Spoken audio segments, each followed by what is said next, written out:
Bienvenidos a todos. Let's see here. Mi nombre es Miguelito Murphy. A veces yo recuerdo las palabras de español, pero not always. Y mi esposa es un maestra de español, so she gave me some things that I could read to you. No se puede vivir sin amar o sin ella. Bienvenidos a todos a Loyola y esta presentación tan muy importante. Les agradecemos, panelistas estimadas, por su trabajo importante y por aceptar nuestra invitación. Gracias especialmente a Héctor, doctor. Buena suerte y vaya con Dios. Muchas gracias a todos. Here's Ellie Shermer, and Ellie's going to give us a formal welcome to our. Thanks. We have a strange division of powers after this long. We started this in the spring, and here we are today, and we're actually not done yet, as I'll explain. So thanks to everyone here this afternoon for our last day, but hardly the least important, for this symposium on the Global 68 Days of Past and Present. As Dr. Murphy said, I'm Ellie Shermer, a history faculty member, and I'd like to thank everyone.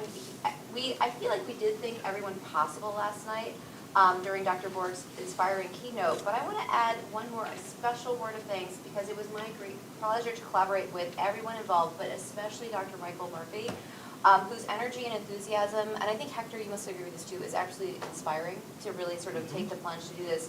And the wonderful Health Center staff, but I really want to thank Megan Toomey, who only joined the staff on October 1st and plunged right into the last final weeks of this. And I'm not sure how you did it, but you did it. You certainly did.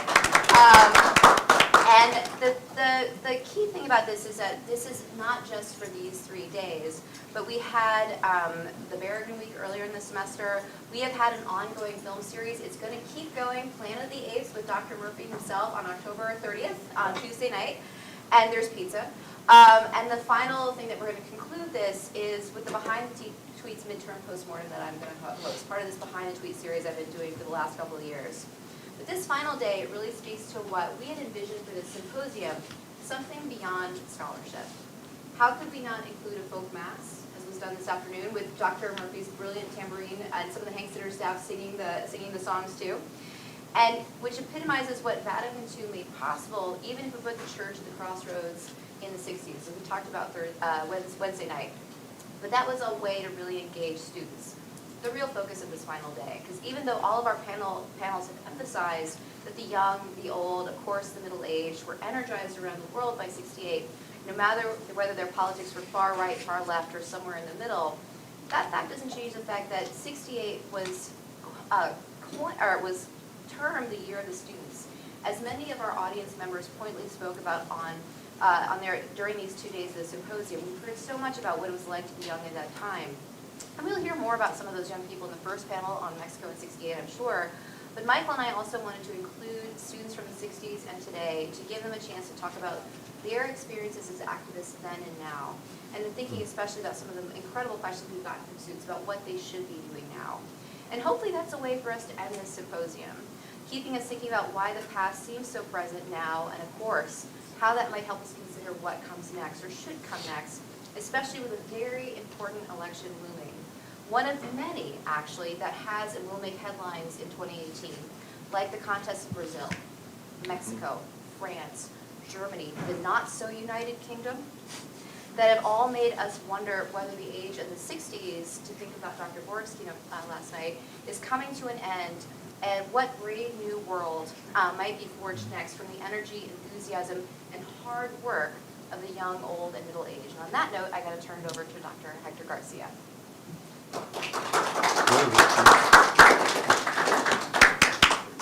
Good afternoon, buenas tardes, bienvenidas y bienvenidos a todas y todos. Just good afternoon to all of you, of all gender expressions. I want to give thanks again to the Hank Center. You do so much. The staff, the... Filming, pardon me. Sure, Filming, oh, sorry, I mic's forgot closed. about this. Thanks. The Hank Center does so much. The staff, Again, you do bombard us with emails, but that's important. The director who approached me a few months ago and other colleagues as well about brainstorming, how to bring in other parts of the world, globally speaking, thinking Chicago locally about 1968. So without the director, Michael Miguelito Murphy, the symposium on 1968 wouldn't be possible. These conversations in 1968 have been Chicagoland bound. No, Chicagolandia is how I describe it in Spanish. I've been at different venues, different locations, universities, some more cultural that speak directly to 1968. And for us as Mexicans and Mexicanistas, it's critical. For us, there is not, was it important? Yes, very, very important. 1968 is the year of the first Olympics in Latin America, the end of October of 1968. And Mexico is kind of that bridge, kind of what Turkey does with the rest of that part of Asia. Mexico is to Latin America from my perspective. I'm also part of Litan Luz, and this year was focused a lot on connection and assembly. And we had wonderful roundtable discussions, and one particularly on the Chicago Democratic Convention, and then the 2 de Octubre, the 2nd of October of 1968, which is pivotal. I lastly do want to thank all of you who are present here. It's not easy on a Friday afternoon to make that bold decision to leave your home or leave wherever you're comfortable snacking, or why not, una siesta. But I think for students, for those of you that are here, I want to thank you even more. I think it's important for you to take full advantage of these spaces and ask questions and knock on our doors. And if you write an email and we don't reply as professors, forgive us, keep coming back. It's important. Really, this conversation is really geared to you from my standpoint. This panel discussion titled The Mexican Spirit in 1968 Lives On, El 2 de Octubre no se olvida, was put together by myself and then connecting with Doctora Gema Santa Maria, and then my bold move to invite El Dr. Sergio Aguayo Quesada, and when he said yes, I was ecstatic. I was very ecstatic. I'll start first with Doctora Gema Santa Maria, and then she will speak, and then we will have the pleasure of Dr. Sergio Aguayo, and then we will have a session, a Q&A session for the last 15, 20 minutes. These introductions are a little bit longer than what's expected at certain type of venues, symposia like this one, I'm sorry.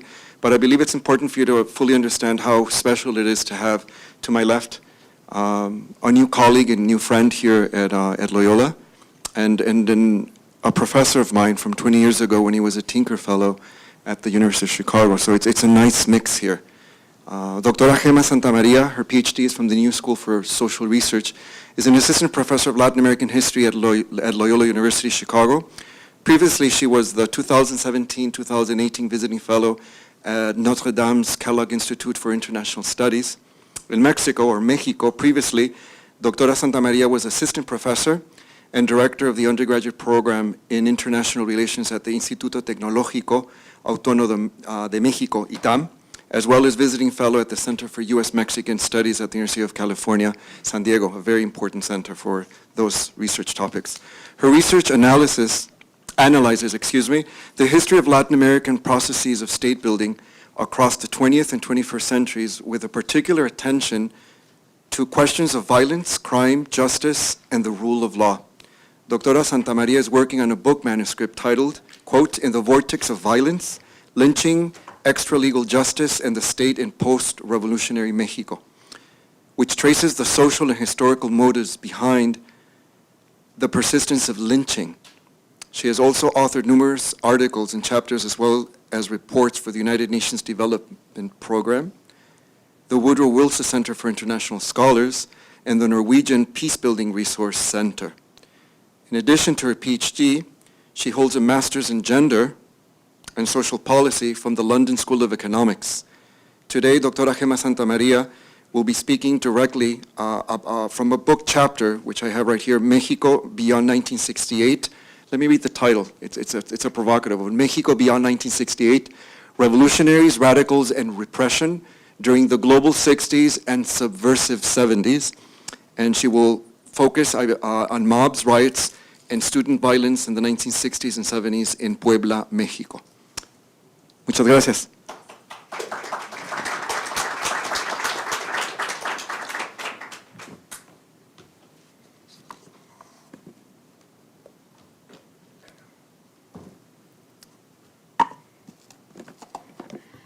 Thank you. Is this fine for the recording? Yeah? Okay, excellent. So thank you, welcome, and thank you for the opportunity of being here today, being part of this conference. Thank you to the organizers and especially to my colleague, Professor Hector Garcia, for inviting me to participate in this dialogue and share this table with Professor Sergio Aguayo, a scholar whose contributions to our understanding of the past and present history of violence in Mexico have been manifold and instrumental. I feel truly honored to be here with you today. My presentation will be based on an ongoing research project which deals with the history of violence that anti-communist ideologies and representations of youth as a source of danger generated during the 1960s in the state of Puebla. Part of this research was published in an edited volume that Hector mentioned just now, coordinated by Jaime Pensado and Enrique Ochoa. Shane Gillingham, who is here with us and was here yesterday presenting in this conference, also contributed to this volume. My paper is connected in various ways to the theme of this panel, which deals with the events leading up to the Tlatelolco massacre that took place on October 2nd of 1968 in Mexico City, an event in which hundreds of unarmed students and youth were killed by the Mexican army and by the state security forces. The paper reconstructs the climate of anti-communism and criminalization of youth that pervaded Mexico at the time, and refers to the ways in which the Mexican state, both in overt and covert ways, contributed to the vulnerability of young people in general and leftist students in particular. My work, however, is distinct in two ways. First, it turns our attention to the political context characterizing other localities outside of Mexico City during the 1960s by focusing specifically on the state of Puebla. And second, it shifts the emphasis from a state-centered understanding of violence during this period, one in which the state is understood as the main perpetrator of the violence against students and against youth, to one in which students themselves, particularly students from the right, but also from the left, as well as local communities, also take part in the violence that impacted young activists and students during this time. In this sense, my aim is, on the one hand, to provincialize Mexico's Cold War, if you will, by looking at this particular state of Puebla, by highlighting the particular trajectory of anti-communism and conservatism in this state, and on the other hand, to pluralize our understanding of the broad range of competing actors that shaped the organization of violence during these decades, beyond the Mexican state and its security forces. I advance two main arguments. First, that Puebla's students' recourse to kidnappings, hijacking of buses, riots, and street fights reflected a climate wherein violence constituted an effective means to press demands and advance political interest. Even when it was publicly condemned, the use of violence as a means to engage in politics was neither exceptional nor limited to the students. As a matter of fact, violence was condoned by Puebla's public opinion so long as the situation was deemed appropriate. In other words, as long as violence was used either to restore peace, order, morality, or bring order to the state. Secondly, I argue that despite discourses that claim that student and youth activism were a byproduct of a communist infiltration or a foreign exotic idea that aimed at destabilizing the state and the nation, evidence suggests that students' demands were based on local realities and needs, such as the students' interest to democratize Puebla's politics, as well as to reform and modernize Puebla's public university, the University Autonomous of Puebla. Despite of this, conservative and right-wing students use this anti-communist narrative as a means to assert themselves as authentic and patriotic actors that needed to resist a deceitful and foreign left.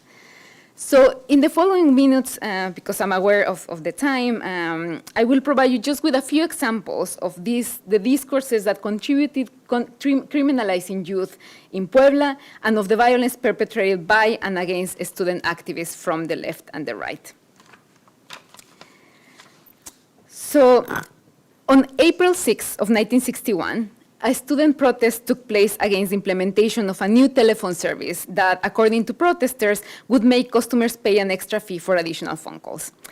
Despite its local nature, newspaper reports framed this protest in the broader context of the Cold War. Echoing what other newspapers reported, El Sol de Puebla, a local newspaper, stressed that demonstrators against the new telephone service had pronounced provocative speeches against the United States and in favor of Fidel Castro, and had afterwards attacked some office buildings and public property. According to the same article, a group of authentic students met with people from the newspaper after the incident. In the meeting, the students allegedly expressed that external elements had infiltrated the student movement and provoked the damages.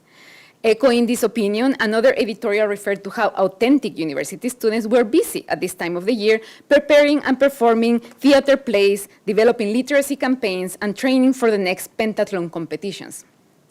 In other words, according to these and other accounts, the so-called authentic students of Puebla were not involved in politics, and less so in politics that ended up in vandalism. In reference to the telephone service demonstration, an op-ed published at the Washington Post referred to the usually excitable and easy-to-mold character of the student body in Latin American countries and described it as a fertile ground for skillful communist agitators. As this narrative suggests, student protesters who engage in provocative politics were either unauthentic or non-representative of the student body, or were considered easy prey for the specter of communism haunting Puebla. Public opinion considered youth susceptible not only to communist ideas, but also to immoral practices, ranging from vagrancy and the use of drugs to libertine behavior. Newspapers condemned the use of drugs amongst youth and referred to it as a direct cause of violent and deviant behavior amongst youngsters. They furthermore warned about the presence of so-called hippies in the state, who were supposedly responsible for spreading sexual diseases and vices.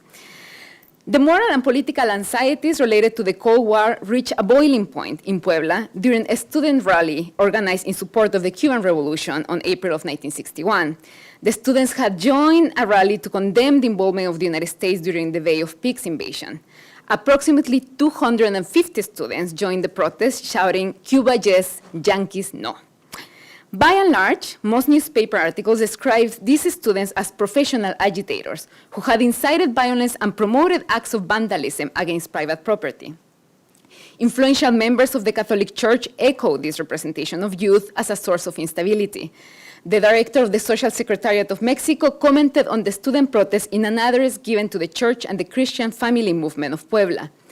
Echoing the conservative reports in the newspapers, he expressed, "We should not close our eyes. Communism wants power in order to impose its dictatorship in Mexico and the world." He reminded his audience that Catholics should unequivocally embrace the cry, "Catholicism yes, communism no," and urged Poblanos to come in defense of the liberty, dignity, and traditions of the homeland. Velázquez's speech was just a prelude to a massive anti-communist rally taking place a few days after. That rally brought together hundreds of people, including university students and high school students from private high schools, who denounced not only the university's communist infiltration, but also the Red invasion in Mexico and other Latin American countries. During the rally, demonstrators shouted, "Long live Christ the King," in addition to the slogan, "Catholicism yes, communism no." The former cried, "Long live Christ the King," with unequivocal Cristero undertones, the Cristero War that took place at the end of the 1920s in Mexico, appealed to a strand of anti-communist ideology that preceded the Cold War and that was rooted in Puebla's own trajectory of conservative and reactionary politics. After a group of university students opposing the demonstration arrived at the rally, a violent confrontation broke out between the two opposing factions. Attacks on private schools were perpetrated the following days by liberal students and by leftist students, followed and retaliated by right-wing students that also attacked public schools. By the year 1961, the student population of Puebla was effectively divided into two factions: the Carolinos, composed by liberals and leftist students, and the right-wing student body organized in the Anti-Communist University Front, known as FUA in Spanish. Whereas the former defended the observance of Article 3 of the Constitution, which guaranteed that education should be public and lay, the latter proclaimed that university curricula should reflect the values of Christian civilization and supported the anti-communist campaign promoted by the church. Although ignored or overlooked by the conservative press, the demands to secularize and modernize the university were central to the student movement in Puebla. And I carried out interviews with students, with people that were students at the time, and that's what they reflect upon. It was these demands to secularize and modernize the university, and not communism, what gave cohesiveness to liberal and leftist students. Yet, right-wing students and other conservative actors in Puebla insisted on superimposing the communist anti-communist schema. The conflict surrounding the reform of the university would last for several months. On May of 1961, the Archbishop of Puebla intervened in the student conflict by devoting an entire pastoral letter to the issue of communism. In the letter, which was meant to be read in all of Puebla's Catholic churches during the Sunday sermon, the Archbishop warned his flock about the imminent threat posed by communism. He stated, and I quote, "Let's raise our voice with all energy in defense of the Christian civilization and of the highest values it has. Let us defend the family, the human person, liberty, order, authority, religion, our motherland." In the following years, there will be a series of events that show how leftist and liberal students became more engaged with social and popular demands in the state that went beyond the university.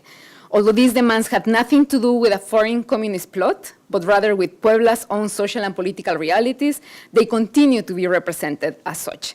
And I should say here, I do not have time to develop this here in my presentation, but I can discuss this in the Q&A.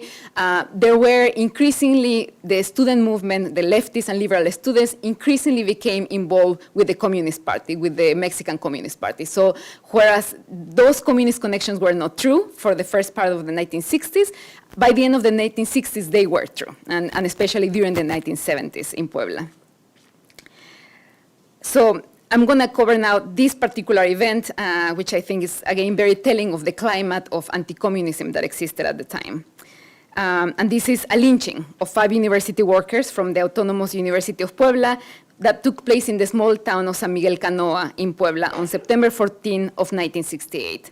This lynching illuminates how representations of students and youth as dangerous elements had reached various local communities beyond the capital of Puebla.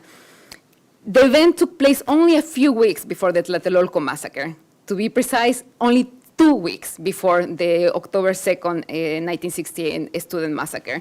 This violent lynching came to epitomize one of the most violent episodes of the Mexico's Cold War era. The lynching is further considered a defining episode in the regional history of Puebla's student movement, as well as, and it is central in the collective memory that exists of it. The 5 university workers who were lynched were passing by the town of San Miguel Canoa in their way to go hiking to a mountain called La Malinche. The workers, who were all in their early or mid-20s, were wrongly accused of being communist students by the people of San Miguel. The accusation instigated a large group of villagers, thought to be in the hundreds, to capture and subsequently beat the workers. 2 of the victims died from lethal machete injuries, while 3 survived after ongoing a long process of physical and psychological recovery. And I have had the privilege of interviewing one of the survivors of this lynching. In addition to the university workers, Lucas Garcia, a villager who had agreed to provide shelter to these university workers, was also killed as a result of the lynching.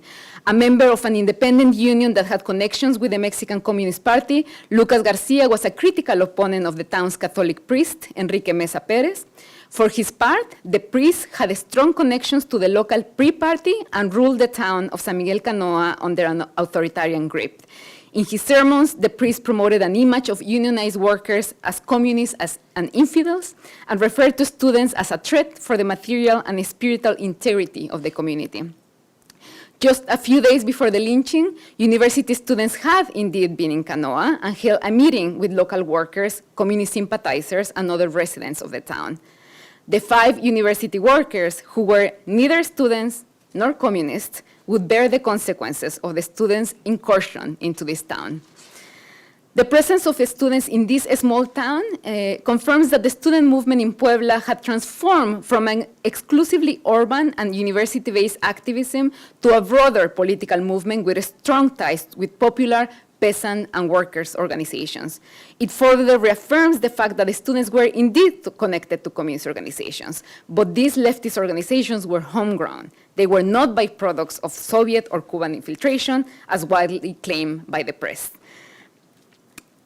And this event goes, again, shows clearly that a narrative centered only on the violence executed by the state is not enough. No, I mean there were violence was perpetrated also by other actors, no, including in this case this local community or the people that participated in the lynching in Canoa. And we can talk about what it means to pluralize this story of violence. In this presentation, and I'm concluding now, I have sought to analyze the politics of violence characterizing the student movement in 1960 Puebla. Specifically, I have aimed at both provincializing and pluralizing our understanding of Puebla's student violence during the height of the Cold War period. Despite an official rhetoric that tended to represent students, particularly from the left, as prone to being manipulated by foreign and exotic elements, I have argued that student activism and the recourse to violence were grounded on local demands and regional politics, be it in the need to reform and modernize the university or the demand to attend issues of social justice among Puebla's popular sectors. The discourses and actions of leftist students were informed by regional conditions. Furthermore, students' use of violence reflected a political climate wherein violence was seen as a legitimate means to advance political demands.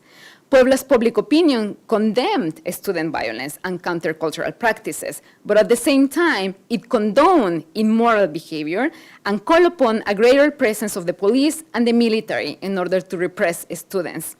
Through practices of covert and overt repression, Puebla's authorities and political elites added to the violence characterizing the student movement at this time. Thank you very much.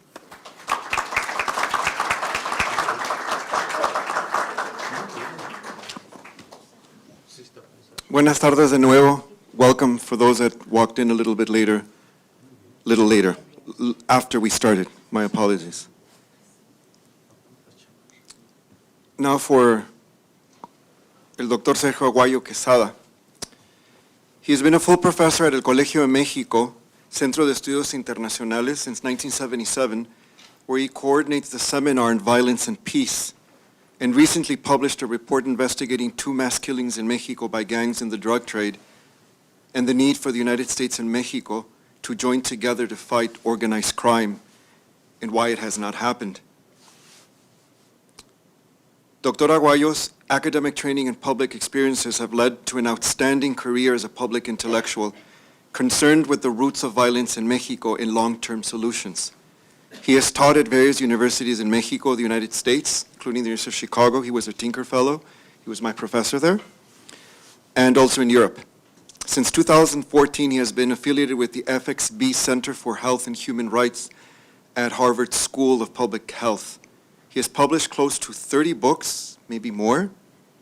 One is 1968, I'll say it in Spanish, 1968, Los Archivos de la Violencia. 1968, The Archives of Violence. That's the book I believe he was writing when you were my professor. So I remember that. 18 monographs, about 100 academic articles or book chapters, and close to 1,500 journalistic publications. He was a founding member of the newspaper La Jornada and the magazine Este País. He writes a weekly column in La Reforma, as well as 14 other newspapers. Since March 2001, he's been a member of Primer Plano, Canal 11, it's like PBS if you want, equivalent, a weekly TV talk show. 2014, he founded the influential Seminar on Violence and Peace that conducts research, organizes courses for public officials and victim organizations, and has a monthly public discussion with the protagonist of War and Peace. And it continues. Dr. Sergio Aguayo has been invited as an invited lecturer for the National Defense College and the Center of Higher Naval Studies, which are the top research institutes within the Mexican Armed Forces. Today, Dr. Sergio Aguayo Quesada will be speaking about his last publication, which is 2 weeks old, 3 weeks old? Yes, well, something like that. Very recent. Very recent. It's available on Amazon what's it called, the platform, where it's not printed? It's Kindle. It's English. English. And the title of that book, and he will highlight some of what he's presented there, and it's titled, and I'll leave it at that, Mexico 68, the Students, the President, and the CIA. Okay.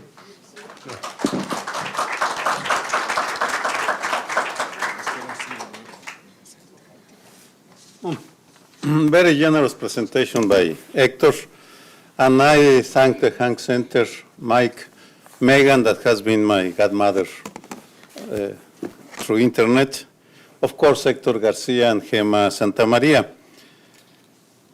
I have written 3 books about 68, and yes, I was finishing the book when I came to Chicago, University of Chicago, to teach the first book.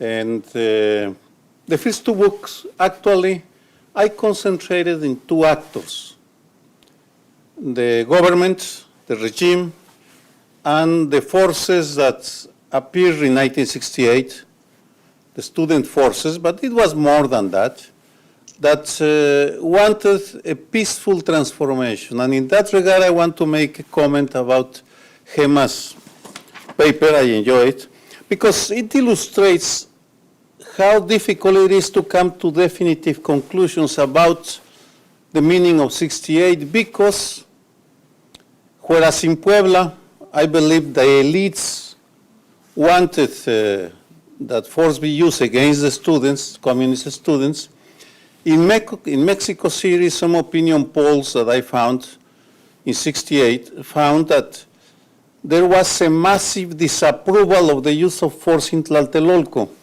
by the population, not by the elites. So it means that we still have to dig further and further to establish what was the meaning of Tlatelolco for Mexico, for the students, for the transition, for the government, and also how it was, what impact it had in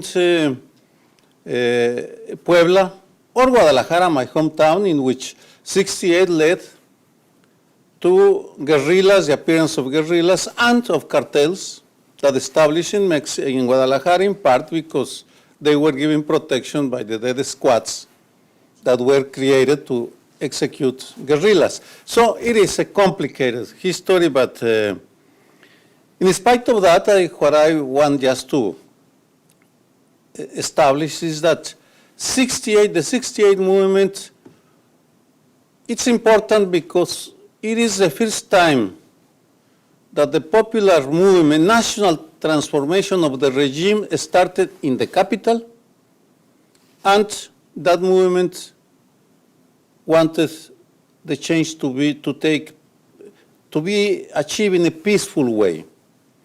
Our previous transformations, independence, reform, revolution, were very violent struggles. Mexico is a violent society. I mean, it is not only the students or the elites. No, we are a violent society. It has many reasons. I'm not going to enter into that, but I'm going to concentrate in the 3rd book. The 3rd book, I incorporate a new ingredient: the role of the external actor. What was the role played by Cuba, the Soviet Union, the US, the CIA, the embassy? And when one incorporates that angle, then one has to reinterpret the whole history. And that's what I'm going to do, taking the book as a pretext, but I'm going to incorporate new elements, because that book, I mean, if you want to obtain it, is in Amazon, and that's that. But I keep accumulating evidence. And therefore, what I'm going to do is to take the 668 first, to establish what was the role of the external actors, mainly the CIA, not only, and then to draw some conclusions that are important for the present, because 68 still is giving lessons to us all the time, in many ways. Gustavo Díaz Ordaz was the president of Mexico at that time, that we know. What we don't know was that the second most important person in the regime was an American, Winston Scott. Winston Scott had been the head of the CIA in Mexico since 1956. And he had become the main advisor in intelligence affairs to the presidents, mainly to Adolfo López Mateos and Gustavo Díaz Ordaz. He had the trust of the Mexican presidents. As a matter of fact, these two presidents and some others were in the payroll of the CIA. They were agents of the CIA, and I'm going to show you the evidence. Now, they were so friends that the President Adolfo López Mateos and Gustavo Díaz Ordaz accepted to be the witnesses of the civil wedding of Winston Scott with another CIA agent, Janet Scott, who was the wife of another CIA agent. I mean, and the triangle, if we have time, I can tell you, because it's an extraordinary story of love and betrayal and espionage and all that. But nevertheless, what was remarkable was that the President and the Minister of the Interior accepted to go and sign on December 62 in the wedding, and they accepted that that ceremony was published in the most important newspaper of the time, Excelsior. I mean, you cannot see it from here, but it is the wedding. All the cover of the two presidents as agents of the CIA were blown, which is remarkable. It is one of the golden rules of espionage that you don't expose your sources. And here it comes that the CIA, the chief of the station, was blowing the cover. And there was a reason, of course, because he knew very well how the political system worked, and he was being sued for adultery by the husband of his wife. So he knew that if a Mexican judge saw the act in the paper in which the president signed as a witness or the best man, no judge will send him to jail or to whatever. But that's another matter. What I obtained, and this cannot be shown in the book, is a film about the wedding, a short film that I'm going to show you. I put some music that is I edited. Sweet lover, I'm confessing that I love you. Tell me, do you love me too? I'm confessing that I need you, honest I do. Every single moment in your eyes I read some strange things, but your lips deny the truth. Will your answer really change things, making me blue, making me blue? Tu traición, yo la llevo aquí muy dentro, la llevo dentro de mi alma, dentro de mi corazón. Yo no sé cómo pude resignarme, mas cómo pude aguantarme lo que tú me hiciste a mí.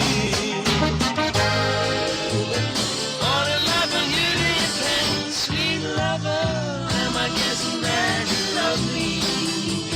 Dreaming dreams of you in vain. I'm confessing that I love you over again, over again. I'm confessing that I love you over again. Sweet, sweet lover, sweet, sweet lover, sweet, sweet lover.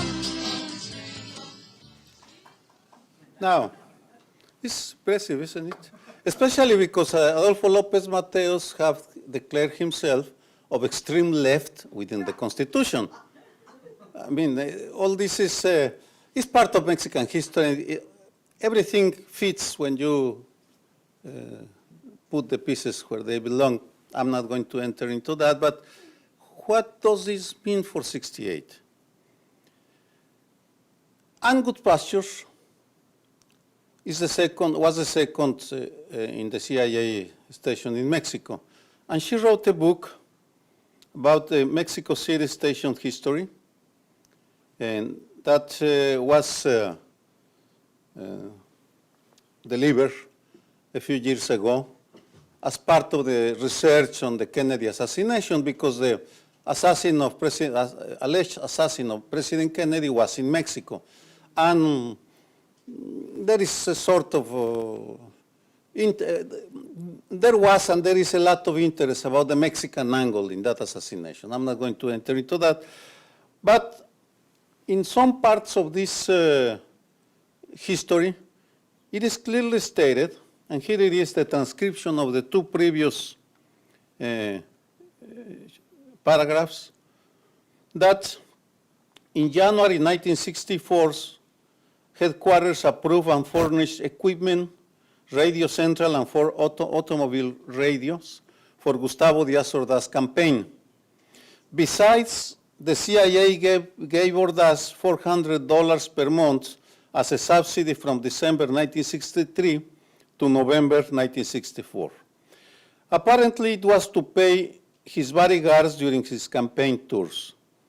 This was in addition to a regular salary of, the exact amount we don't know, per month paid to Litempo 1, Díaz Ordaz, as a station support agent of the CIA. Thus, our president was a CIA agent, paid, period. What does that mean? That's another matter, but let's go to 68. Winston Scott and Gustavo Díaz Ordaz were cold warriors, very deeply anti-communist. Díaz Ordaz was from Puebla, so I'm not surprised that they had this kind of ideas, the ideas that Gema explained to us. So what I have been able to establish was that Winston Scott was very influential in the interpretation that Díaz Ordaz gave to the students' movement, because there were two schools. It is a native movement with local roots, or is a part of a plot of the communist, international communism. And Winston Scott influenced Díaz Ordaz. And Díaz Ordaz used Winston Scott to present to Washington the hypothesis that the students were part of a communist conspiracy. The first cable sent by Winston Scott at 12 o'clock on October 2nd is very clear. The first shots were fired by the students from the Chihuahua apartments. Most of the students present on the speaker's platform were armed, one with a submachine gun. The troops were only answering the fire from the students. That is, he's fully supporting the thesis of the government, which was a lie. I mean, that was not the case.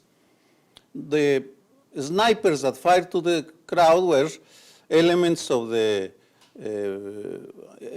elite armed unit elite group from the army that obey only to the president, Estado Mayor Presidencial. 3 days later, he wrote, Winston Scott, to Washington, the guns used were new and had their numbers filed off. The Castro and Chinese communist groups were at the center of the effort. The Soviet communists had to come along to avoid the charge of being chicken.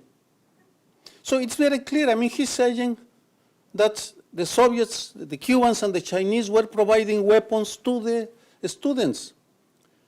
The White House, the National Security Council, reacted with intensity, saying, what are you saying? Give us the proofs, because it was extremely, it was a provocation in case, not at the level of the missile crisis in Cuba, but it was a provocation to deliver weapons to a group to try to overthrow the Mexican government, an ally of the US. And of course, Winston Scott had to say, well, I don't have the evidence.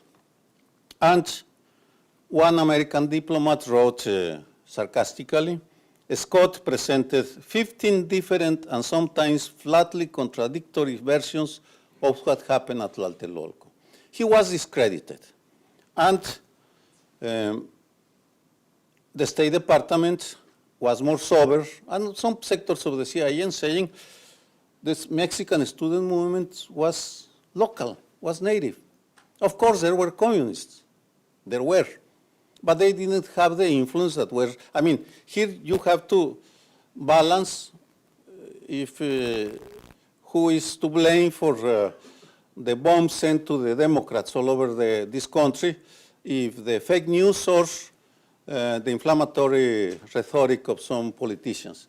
I mean, that is the equivalent. You have to decide who is to blame. I mean,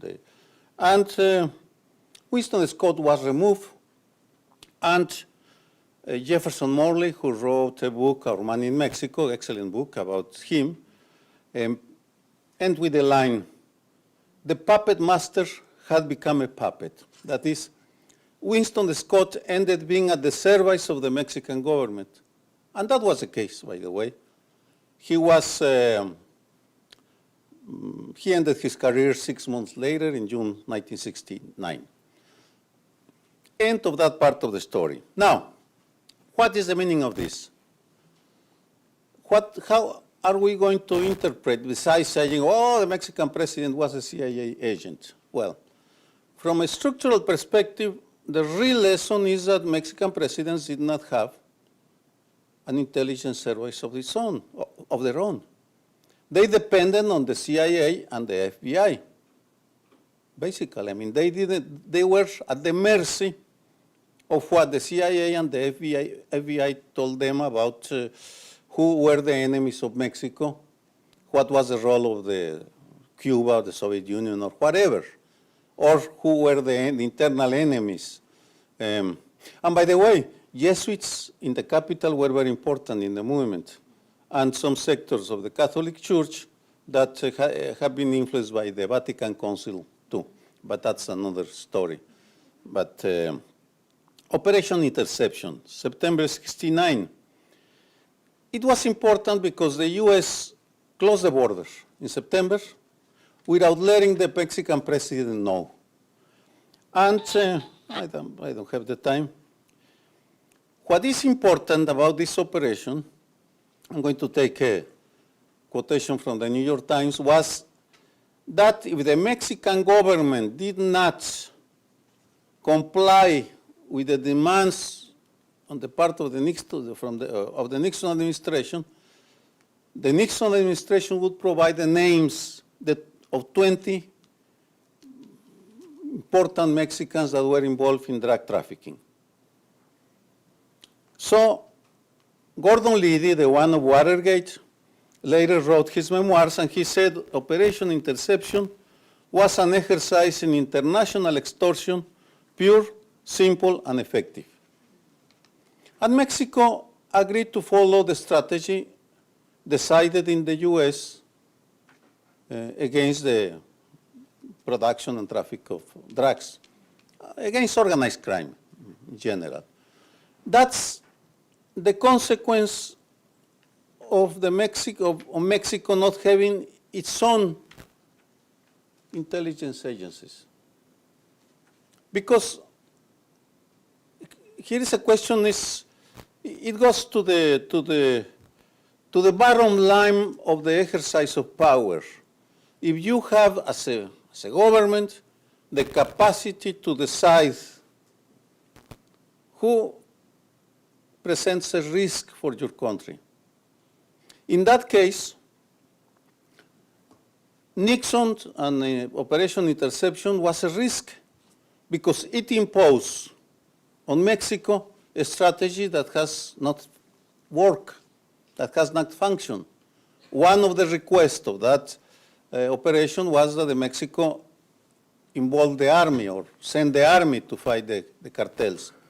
That has been wrong for many reasons. I don't have the time to work on that, but if you have an interest, I can go back.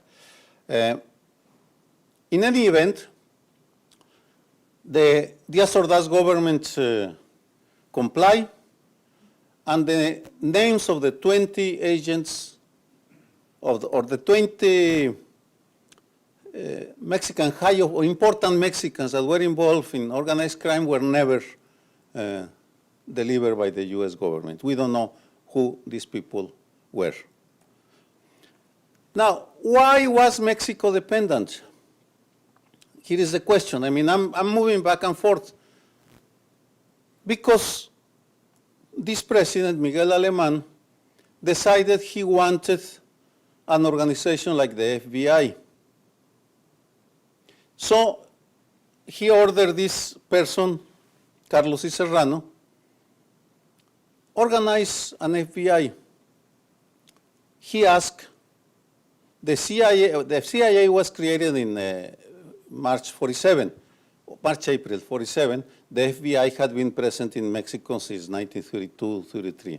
So he asked them to train the people. And they train the agents, and they teach them how to infiltrate, spy, torture, execute, but they didn't teach those agents on how to produce intelligence. So you have an agency that produces massive amounts of information that they don't know how to process. It's like an archive that has not been tamed, because you know archives have to be tamed, have to be seduced. Yes, it is. You establish a love-hate relationship with an archive, and you must tame. You must understand the logic of those who organize or produce the papers in order to make sense of what's in those papers. Mexico didn't have, because Carlos Y. Serrano was involved in drug traffic. He's one of the founders of organized crime in Mexico. That I can say now. I have the evidence. This is one small piece. I'm writing a book now, my next project. I have been working for 4 years. It's a comparative study of the American mobs and Chicago. Here was created a commission in 1931 in November, when after Al Capone was sent to prison. They met here to create the commission that control organized crime all over the US and the Mexican cartels. So if in the US, Al Capone, Lucky Luciano, Major Lansky are the creators of the architects of organized crime in this country, in Mexico, it was Abelardo L. Rodriguez, General, Governor of Baja California, and Carlos Y. Serrano. And look what the CIA say. Well, you cannot read it. I put it here. Serrano, an unscrupulous man, is actively engaged in various illegal enterprises, such as the narcotics traffic. He is considered astute, intelligent, and personable. He is said to aspire to the presidency of the Republic. It's a fascinating history why he couldn't make it. But he tried, well, I don't know if he, but some of his people tried to smuggle 63 cans of opium through Nuevo Laredo, and they were caught with his car, with the Cadillac of Carlos Y. Serrano. And then Drew Pearson in the Washington Post published an expose in 1948, and that, 1948, because that was 1946 when the opium cans were discovered, in 1948. That's a fascinating story, because organized crime must to be understood from a binational perspective.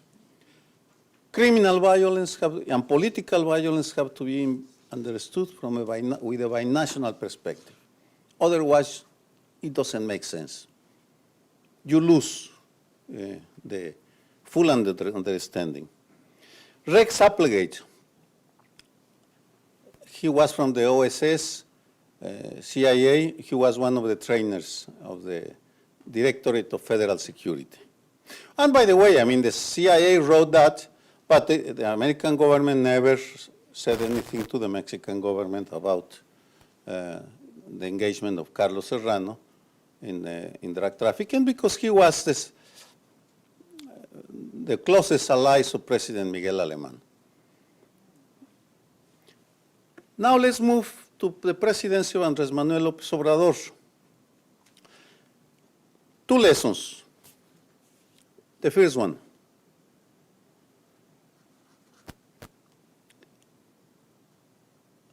From the perspective of accountability, human rights, and so on, is the U.S. government, or some agencies of the U.S. government in specific events can be held accountable for human rights massacres in Mexico? That is, Winston Scott can be judged in absentia for creating this ambience for the decision to order the assassination of innocent people or not? It's a relevant question because there is evidence that some U.S. agencies keep committing those kinds of mistakes that have as a consequence massacres of Mexican nationals. The case of the Allende and Monterrey, the execution of hundreds of people in Coahuila in 2010, was the consequence of a failure on the part of the DEA in the handling of sensitive information. It's a relevant question. Of course, nobody wants to touch that angle because can you imagine? I mean, the Mexican government, I don't think, is going to make it. Second, Mexico and the U.S. have changed a lot, and the relation between the two countries have changed a lot. However, we have not changed in terms of the dependency Mexico has on U.S. intelligence. We are still dependent, like was the case in 68 or 69 or the 70s or the 80s. And I'm going to give you a small evidence of that. Those of us who study security know that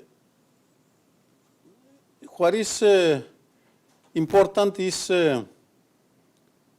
what you put in the risk agenda, in the threat agenda. And the country must be very careful in deciding which threats you are going to put. I mean, terrorism, of course, I mean, for the U.S. after September 11 is understandable. Let's see how the two countries use the risk agenda. Well, this is a shield of the Center for Investigation and National Security. That's irrelevant for my argument today. This is the assessment of threats in the world of February of this year. It is prepared by the directors of national intelligence of this country and sent to Congress every year. The countries in the Caribbean basin that threaten the U.S. in order of importance are Mexico, Central America, Colombia, Cuba, and Haiti. Look, Mexico is at the top. It's a criteria of the American establishment and intelligence. It is not my opinion. It's what is in that report. Now look at the National Security Program 2014-2019, Mexican, Enrique Peña Nieto. Mexican issues included, there is a mistake. The U.S. included Mexican issues in his risk agenda: violence, corruption, impunity, migration. Now let's look at the National Security Program, Mexican. Look at the international organizations they list, 12. There is not one American organization or agency. Does that mean that the U.S. cannot harm Mexican national security? Or is it that our intelligence apparatus is not including the U.S.? Because being a student of U.S.-Mexican relations, I would argue that the National Rifle Association is a candidate to be included in an agenda of risks. Not the U.S. as such, but the National Rifle Association, because they protect the smugglers that sell weapons to the cartels that are killing Mexicans.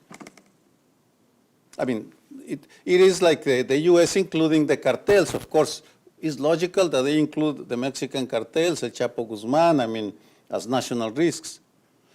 So the argument I make is that one of the lessons of 68 is the danger of being dependent on foreign sources for your intelligence.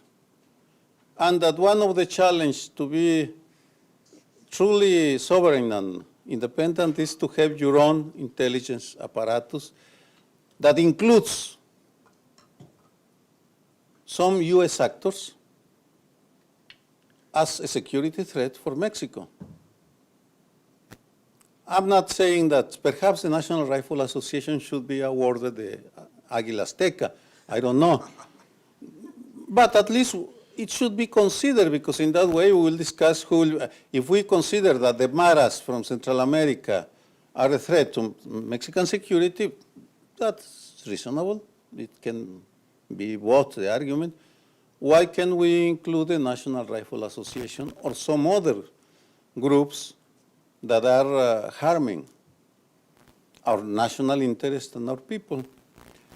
As you can see, 68 keeps teaching us lessons, because there are still aspects that we don't know about 68, and there are still information that deserves to be reinterpreted with new evidence, like the one I provide you about the role of Winston Scott and the CIA in the creation of the mentality in the president's mind. I mean, I'm not saying that the CIA or the Lyndon Johnson sent a group of assassins to Mexico in October 2nd. I mean, that's not the case, but one must discuss responsibility in a broader perspective, especially when you are the neighbors, when we are neighbors. And that means that our securities and our threats are shared. We have a shared responsibility, and we must build a shared agenda, and for that, we must be self-sufficient in the creation of our own intelligence. Thank you.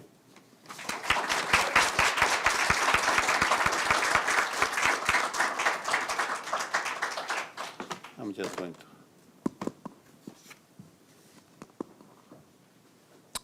Muchas gracias. Thank you very much. I have the luxury and pleasure of being in these conversations aplenty, but I imagine many of you out in the public do not. So I invite you actually to ask questions. Sea tanto en inglés como en español. Somos bilingües, we're bilingual. If not, we could do translation. That's not an issue. I'm going to pass the microphone. This one, you have one. Perfect. She's coming by. Thank you very much, Emma and Professor.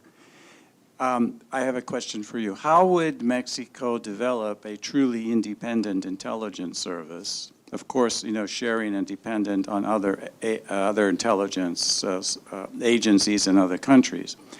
First of all, how can Mexico develop such an independent intelligence service? And then how would Mexico control that agency? Because we have the experience in the United States where the OSS, which seemed very good at the beginning, becomes then the CIA in many forms, and some good, some bad, some quite evil. So how would Mexico put in checks and balances to stop the intelligence agency from taking control of the country or becoming another gang in the war of gangs? I think it's very simple. Actually, this week, perhaps today, we will know the new plan of security plan of López Obrador. This argument, I'm making this argument to his team. I don't know if they will consider, but the CISEN, the National Security and Investigation, is changing its name to the National System of Intelligence. And there are examples all over the world of how intelligence agencies are a necessary evil, and that Congress or Parliament is the best way, and society are the best way to control those agencies. As for the human resources, Mexico has now a surplus of PhDs, experts in every field imaginable, because the country has invested billions of dollars in sending people abroad. So that's not a problem. The problem lies in the Army has intelligence service, the Federal Police, the Navy, and what we need now is a new intelligence service that takes a fresh look to the threats, and in my opinion, include some American institutions. That will be, and then we have to monitor them as in any democracy, and hope that they are not misused or perverted by drug cartels or by criminals or by ambitious politicians. Doctor, un gran admirador de su trabajo en primer plano y con Aristegui. Muchas gracias por estar aquí. Dos preguntas básicamente. Como vimos, ahora Televisa se unió con Amazon para hacer esta serie de Extraño Enemigo que habla del 68. ¿Cómo puede leer ese movimiento de Televisa, ¿no?, en lugar de hacerlo en Blim? La segunda pregunta es acerca de los Light Temples, de esta CIA que estuvo ahí involucrada. Actualmente, ¿cuáles serían los objetivos de la CIA? Por ejemplo, Manuel Bartlett fue un informante, y si vamos a Wikileaks podemos ver que Denise Dresser al menos tuvo un desayuno con la CIA. ¿Cuál sería el objetivo o cuáles serían los targets de la CIA? ¿Podrías decirlo en inglés también? I will try. So as we know, there is Televisa and Amazon, they did a partnership in order to have the series of Unknown Enemy that talks about the 68 killing, and they tried to make Televisa good, which is really not it's like Fox. So the second thing is about the CIA. As we know, Light Temples, they were involved in things Lopez Mateos and so on.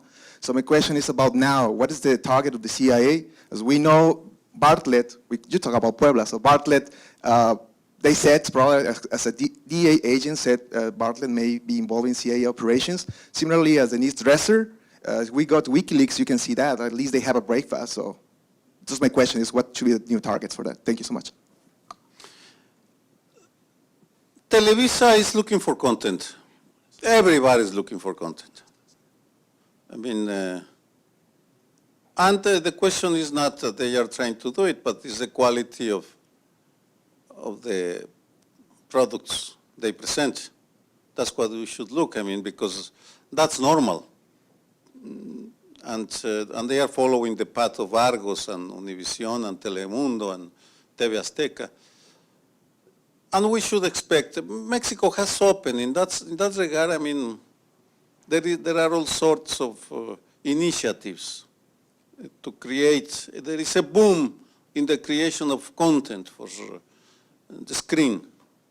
And as the monopolies, the old monopolies that control information are breaking in pieces, then we have access to that. As for the CIA, I mean, I'm not a Puritan in the sense that we are neighbors. And of course, I mean, it's normal that the CIA, FBI, Navy, Army of this country have its agents. My argument is we Mexicans should have our agents as well in American territory, because that's normal. I mean, and they are looking, of course, at the cartels and the political scene, and they will try to steal or obtain some informants. And one must distinguish the fact that they meet with you as a scholar. So usually they don't present as the CIA agents, let me tell you. No, they present as diplomats. In the 80s with Lorenzo Meyer, we joke, because in the 80s, Mexico is a capital, or was a capital of espionage. After the Cuban Revolution and then the Central American Wars. In the Central American Wars, there were agents from all over the world, and we joke about who had more spies. For example, a Soviet diplomat, distinguished because he always called from a booth telephone in the street. He never called you from, I mean, at that time we didn't have cell phones, so it was to your office. So that's, I mean, I'm not, I like to know with whom I am speaking, but sometimes I know that the diplomat that is sitting, having a coffee, he perhaps is an agent of one of the agencies. And here comes the dilemma. I talk with generals, admirals, victims, activists, diplomats, because I need information. I need to understand what's going on. And that I feel it's acceptable. What is unacceptable is that you become a pay agent and become an informer of your colleagues about their private lives out of petty self-interest. But other than that, if an American diplomat or British or whatever, and I can tell you, I mean, the British were the most sophisticated. They had an interest in the wars, Central American wars, for Belize, that was the neighbor of Guatemala and all that. I mean, it was normal. And I don't think that Denise is an agent. I mean, when I read in the tweets that, I don't buy it. It is not the case.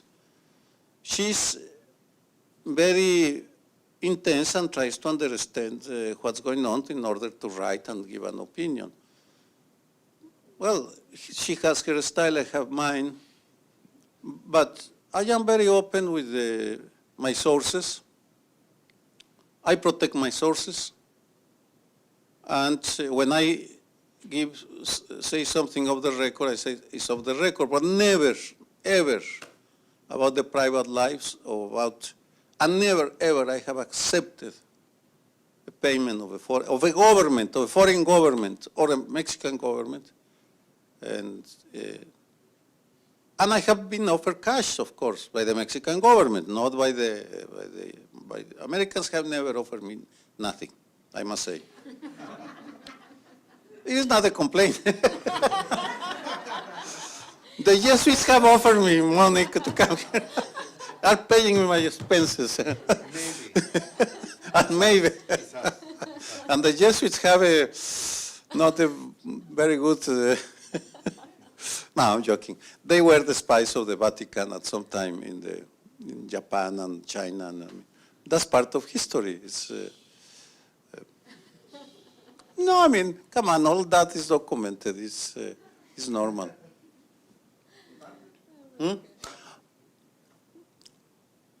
Bartlett, I mean, I would like to have the time to do research on his life, but I don't have the time, really. I mean, it is not, but it's a fascinating figure of the established consolidation of the drug cartels in Mexico. Perhaps at some time, it was in the 80s when he was the Minister of Interior, when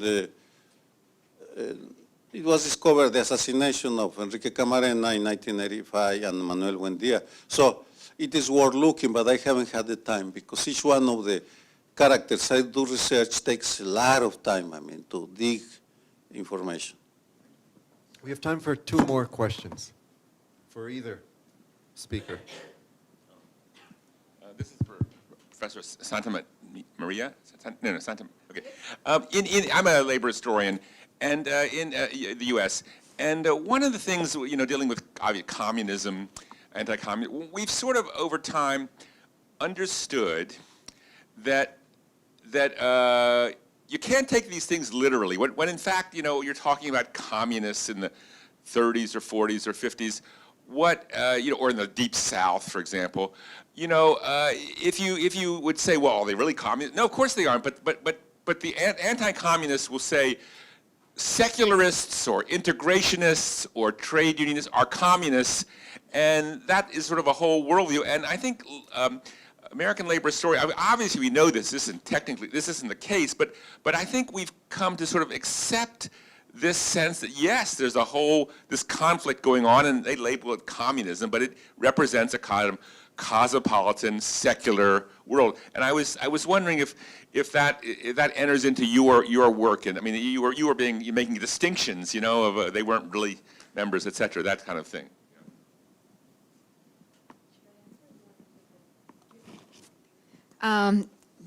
Thank you. Yeah. So this is very important, right? Because what I believe is that, I mean, during the Cold War period in Puebla, the efforts of the right wing and the mainstream politicians to name students that were leftists and liberals, and as I said, like that changed at the end of the 1960s and beginning of the 70s, where they indeed embraced communism as an ideology openly.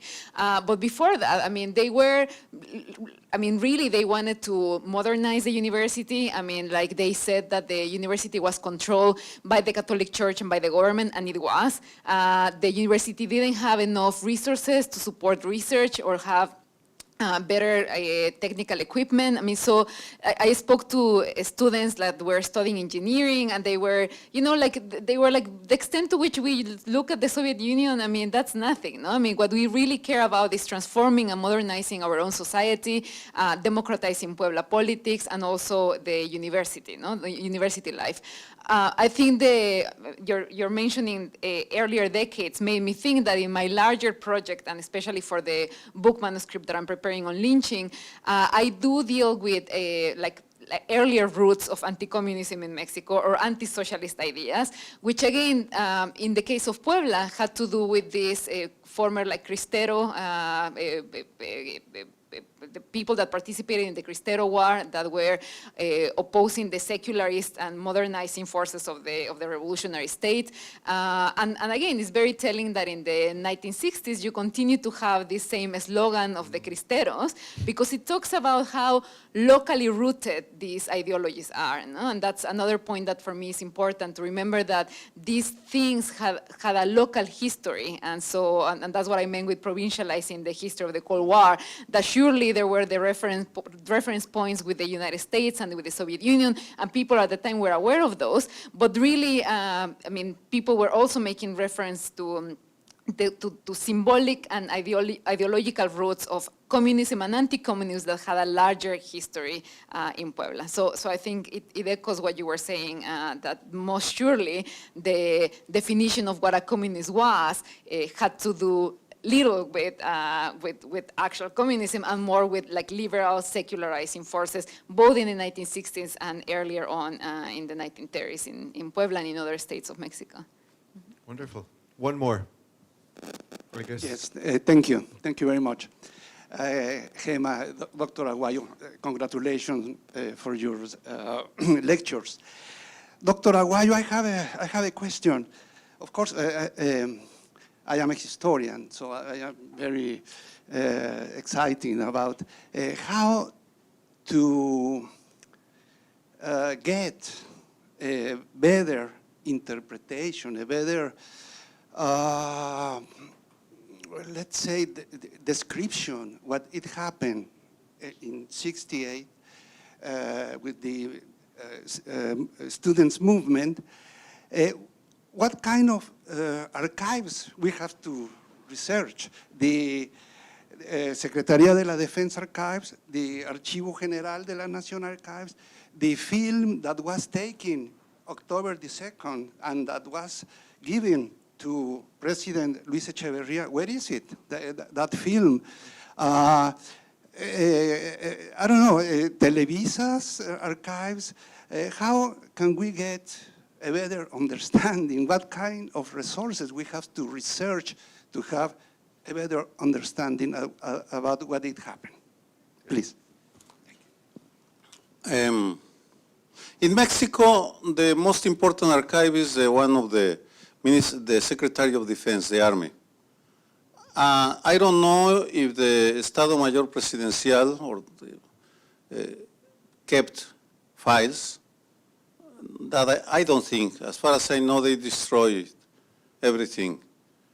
As far as the film that was made on that night, it was destroyed on October 3rd, according to Echeverria. Oh, no, not Echeverria, the filmmaker. He delivered the films, the 6, because he had 6 cameras all around the square. And he delivered that to the Directorate of Federal Security, and they destroyed those films. But we know already almost everything about 68, with the exception of the archives of the Ministry of Defense. Now, the angle that has not been researched enough is the foreign angle, the role of the international community. I think we have to work a lot still in for example, the CIA files or the American archives have still a lot to offer about 68. Cuba, Russia, England. I think those countries have a lot in their vaults that can help to understand what happened in their role in 68. I have worked actually here in Chicago, I work in Illinois in the archives of Avery Brundage, who was the head of the Olympic Committee in 68, and his archives are here, and very near Champaign, Illinois. Fascinating archives to understand the role of the Olympic, the Olympic angle. A colleague, Ariel Rodriguez Curi, is going to come with a book later this year about the Olympics, and he has worked on the archives in Geneva. I went to Geneva, but only to look at specific things. He has really gone deeper into that. So it keeps coming information. I mean, I just saw the book, I learned about this book, I'm going to read it. That's not, it is one of the best events studied in the case of Mexico. We need to go deeper in many other events. In the case of organized crime, there is a clear link between 68 and the consolidation of organized crime in Mexico. That I can already tell you. I mean, I have the evidence to show how that happened, but that's another story. Well, thank you. Muchas gracias. As you can see, we need more time. Yes. And you will have an opportunity to speak to both of them. I know there's another session in 15 minutes. Is that correct? 15, so there's a few minutes here, and my apologies for the man with the glasses. Buenas tardes de nuevo. I joked with Professor Dr. Sergio Aguayo Quesada que se quede, stay here. No, I think it would be wonderful. So I hope that this is the first of many conversations that include voices that are binational, trinational, transnational, my apologies. And also it's a formal introduction to our new Latin Americanist Mexicanista, Doctora Gemma Santamaría, and we're all very excited. Así que muchas gracias.